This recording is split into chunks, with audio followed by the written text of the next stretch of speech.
Despedimos-nos do nosso amigo, pastor e autor Tim Keller.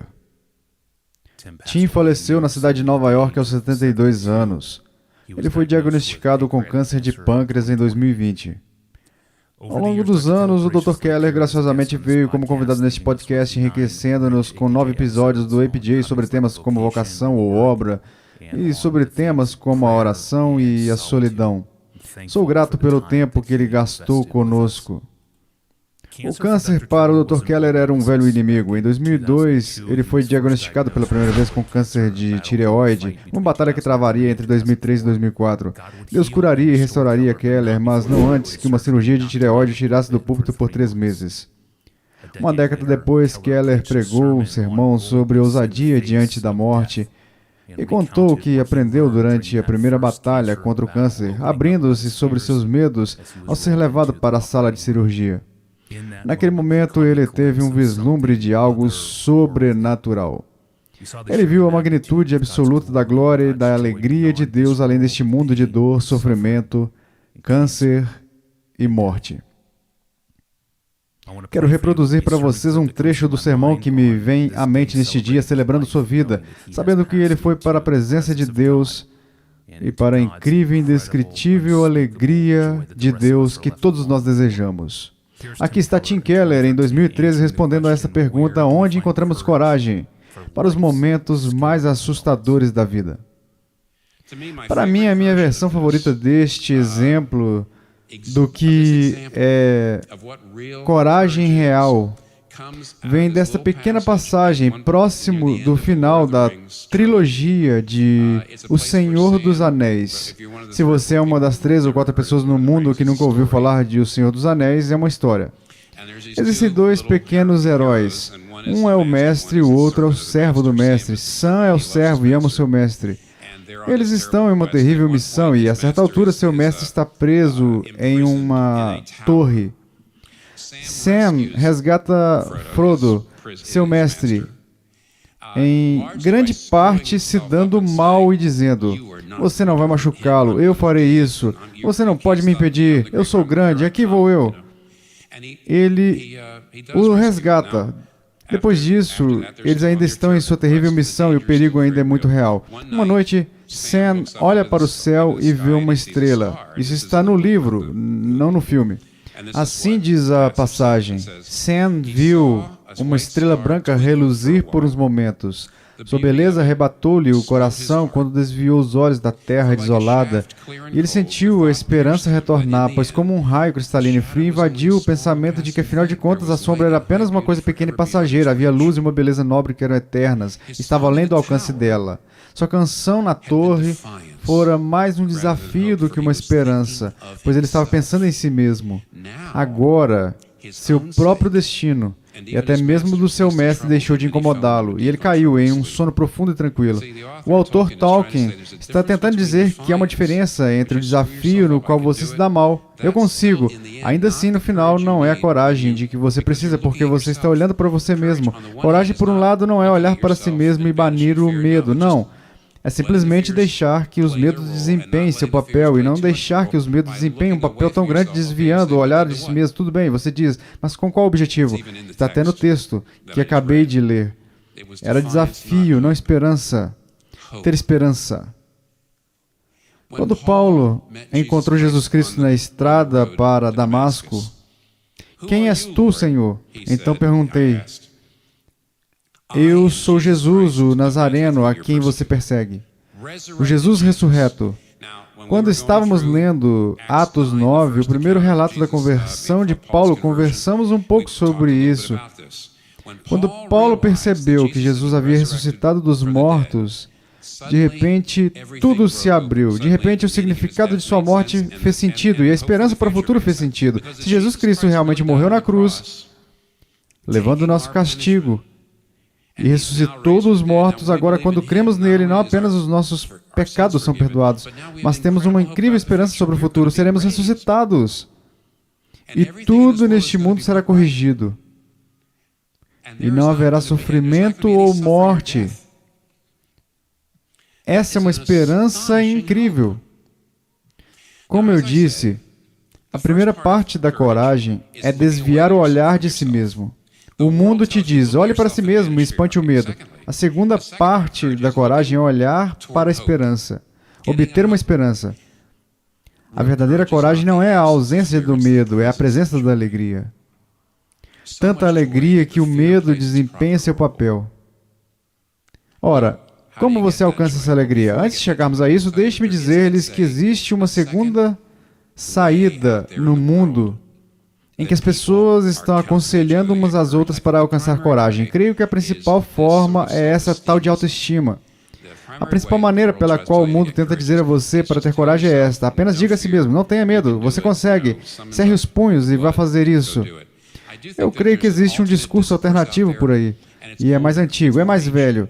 Ele regressa ao leste, remonta aos gregos. Cícero, por exemplo, que era um dos estoicos romanos, escreveu alguns tratados muito famosos sobre por que você não deve ter medo de nada, especialmente da morte.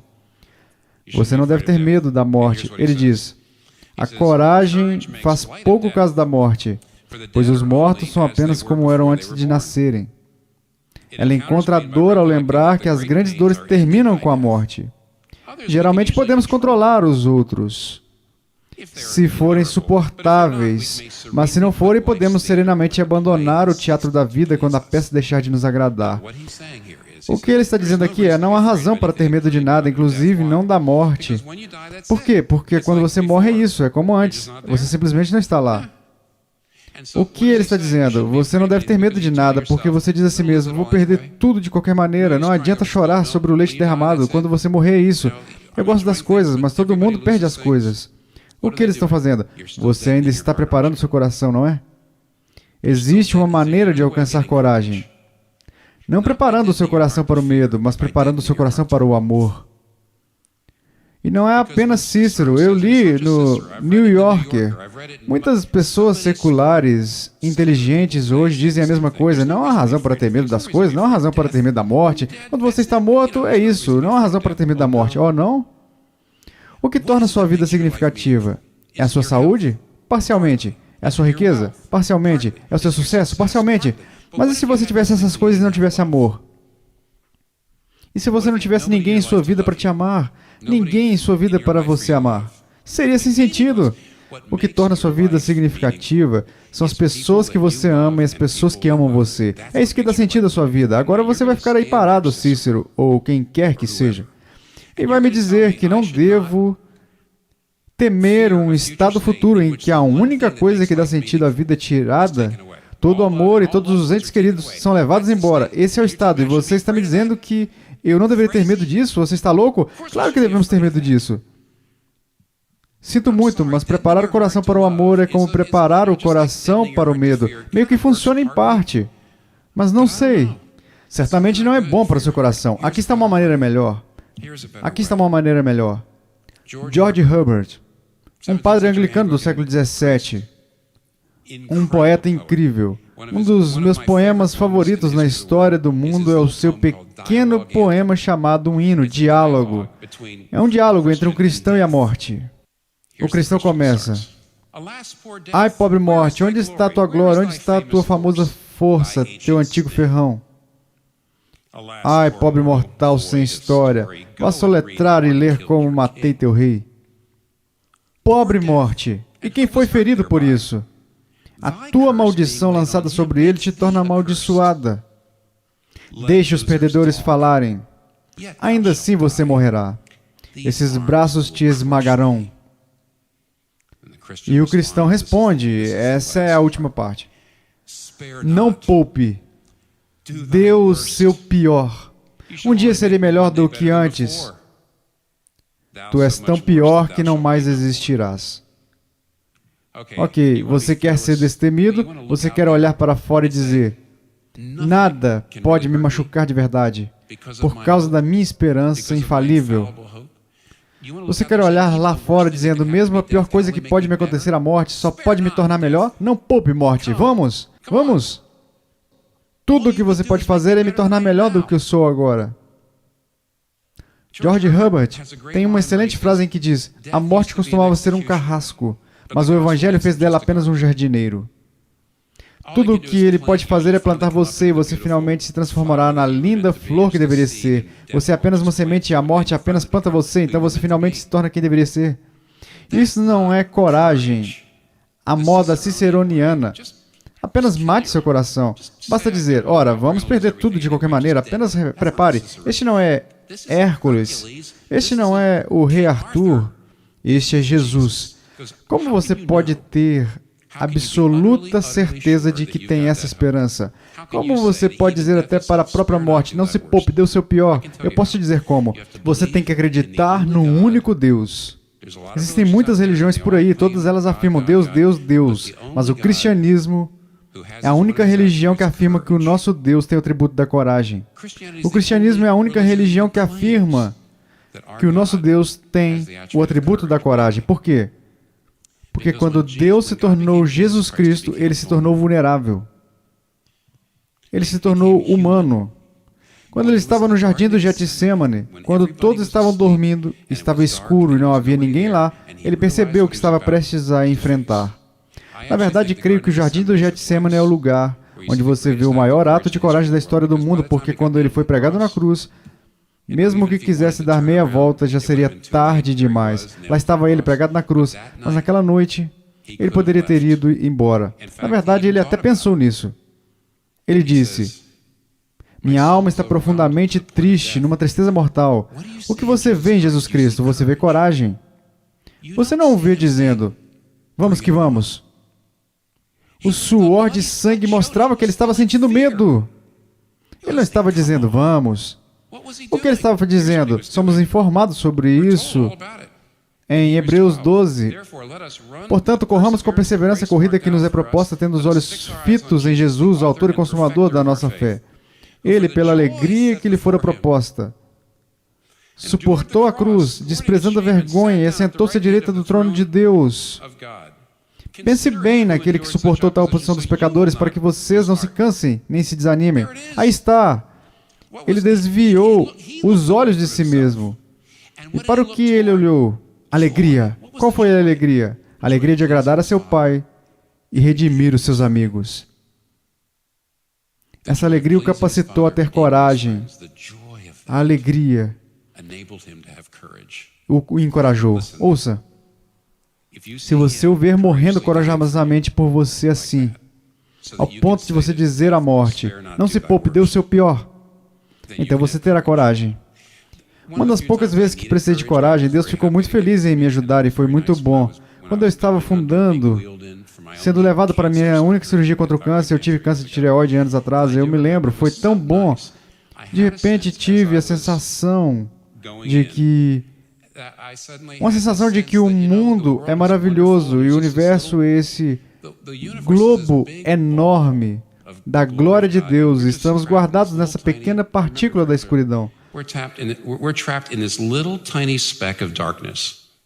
E mesmo isso será tirado eventualmente. Portanto, aconteça o que acontecer agora, aconteça o que acontecer com a cirurgia, eu irei ficar bem. A minha família ficará bem, o mundo ficará bem, tudo vai ficar bem. Foi muito bom ter um momento de coragem. Eu tenho que lhes dizer, eu não tive muitos momentos assim. Eu não posso guardá-los, mas adivinhe, o corajoso Jesus Cristo se apega a mim e se apega a você. E se você olhar para Ele, para a alegria do que Ele realizou por meio do seu ato de coragem, a olhar para a alegria do que agora existe para você, você enfrentará o que tiver que enfrentar. A verdadeira coragem não é a ausência de medo, é a presença da alegria. Um testemunho comovente da magnitude absoluta da glória de Deus. Um trecho do sermão de Tim Keller intitulado O Evangelho e a Coragem, pregado em 26 de maio de 2013. Alguns anos depois, o Dr. Keller pegou essa história e escreveu em seu livro Caminhando com Deus em meio à dor e ao sofrimento. Eu quero ler a sua versão publicada. Não houve muitas vezes em minha vida em que senti a paz que excede o entendimento, mas houve um momento pelo qual sou muito grato. Foi pouco antes da minha cirurgia contra o câncer. Minha tireoide estava prestes a ser removida e depois disso enfrentei um tratamento com radioterapia para destruir qualquer tecido tireoidiano cancerígeno residual em meu corpo. É claro que toda a família e eu ficamos abalados com tudo isso e profundamente ansiosos. Na manhã da minha cirurgia, depois de me despedir de minha esposa e filhos, fui levado a uma sala para ser preparado. E nos momentos antes de me darem o anestésico, eu orei. Para minha surpresa, tive uma nova perspectiva repentina e clara sobre tudo. Parecia-me que o universo era um reino enorme de alegria, regozijo e grande beleza. Claro que era. O Deus Trino não o fez para ser preenchido com sua própria alegria e ilimitada sabedoria, amor e deleite. E dentro deste globo enorme de glória havia apenas uma pequena partícula de escuridão. Nosso mundo, onde havia temporariamente dor e sofrimento. Mas era apenas um pontinho. E logo esse pontinho desapareceria e tudo ficaria claro. E pensei, realmente não importa como será a cirurgia, tudo ficará bem. Eu, minha esposa, meus filhos, minha igreja, tudo ficará bem. Fui dormir com uma paz brilhante em meu coração. Final da citação. Eu confio que, em seus últimos dias, Tim recebeu novamente esta coragem e esta visão da magnitude da alegria de Deus envolvendo tudo o mais. O Dr. Keller partiu desta partícula de escuridão para a grande beleza para sempre além do alcance da sombra e entrou na alegria sem limites de seu mestre aos 72 anos de idade. Adeus por agora, Dr. Keller.